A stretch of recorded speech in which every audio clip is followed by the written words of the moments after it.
This is a quick tutorial to share how do you take an item like this, a shape, and break it apart and use formatting to make it look like this. Let me start off by deleting my shapes. There you go. And I'm going to head on over to Shapes and bring one in. I do happen to want a building, so I'm going to start off by searching for a building. And here is the building that I want to use. And I noticed that it is actually on top of my text. So let me take 1 second to head on over to the Format, Arrange, and I'm going to add a little bit of text wrap to it. I do notice that this shape isn't very colorful, and I can change that. The way that you would go about getting started is to head on over to Format, and you have 3 tabs here. We're going to start with Style. And by selecting the color, you can change the color of your shape. In this case, I actually want to get a little fancier. I would like the building to be a different color than maybe the top of the building. And so the way you can accomplish this is by doing a secondary click on top of that selected shape and heading down to the word Break Apart. When you're there, you'll notice it'll break apart those shapes into other shapes. In this case, we have 1 shape, the building has 2, and this tiny little rectangle as the 3rd shape. So each of these items can be colored differently if needed. So I'm going to head on over to the colors and select, I like this brown here for the building. I'm going to go ahead and leave it that way. And maybe here for the door, if I want a different color, I can go ahead and make that change. Maybe it's going to be a gray door. Okay? I can get even fancier by utilizing other shapes to place behind and layer behind this shape. So if I'm hoping that all of my windows will be a particular color, I can go back up to Shapes, back to Basic, and maybe grab another shape that I will add behind. So let's change this here. There we go. A shape. Let's change it to the color of maybe a window. Maybe this would be a good color. And I'm going to secondary click and send this back. So now I have windows behind my building.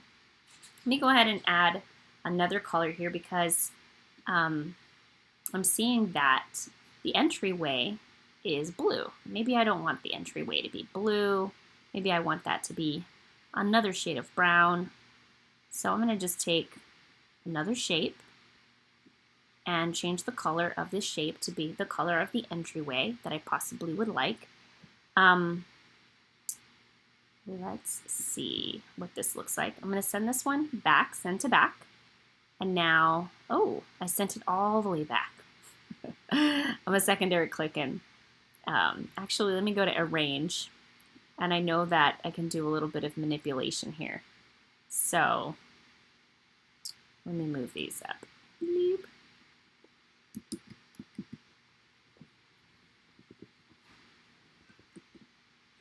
Okay, so here I can head on over to Arrange. I just did the Command Z to fix all of my movings. Command Z until it came back here.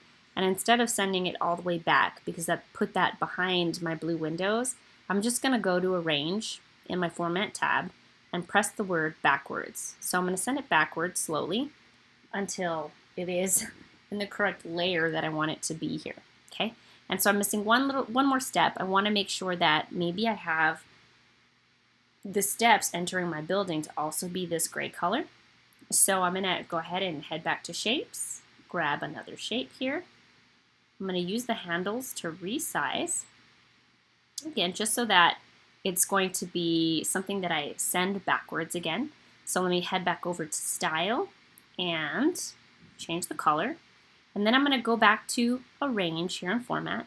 And I'm just going to go backwards until it is behind my building. So now I've successfully created a shape that looks a lot, I don't know, more colorful than the beginning building that we started off with. Now I can go about locking this in place. Right now it's not. So if I do want this to be one item, I'm going to Command Z to bring my building back. I would click on the shapes and make sure that I group those items. So this item is not yet grouped with my small shapes, So I would just click on those small shapes with holding my shift button down so that I'm selecting multiple. Do a secondary click. Can we try that one more time because it didn't capture. So clicking on my one shape, clicking on the entryway, clicking on my stairs, do a secondary click and group them together. I think I'm only missing the windows. Let me see. Yeah, so my windows are the only thing that are not grouped right now currently with the shape. So the shape is selected. Okay, I want to go ahead and click on my windows, and I'm noticing it's selecting the text. So let me try that one more time. Click on the shape. I'm going to click on the edge of this window here and see if it'll select. There we go. And so now I have the windows and the building selected. I'm going to do a secondary click group, and now I have my grouped building as an alternative to this building with only one color.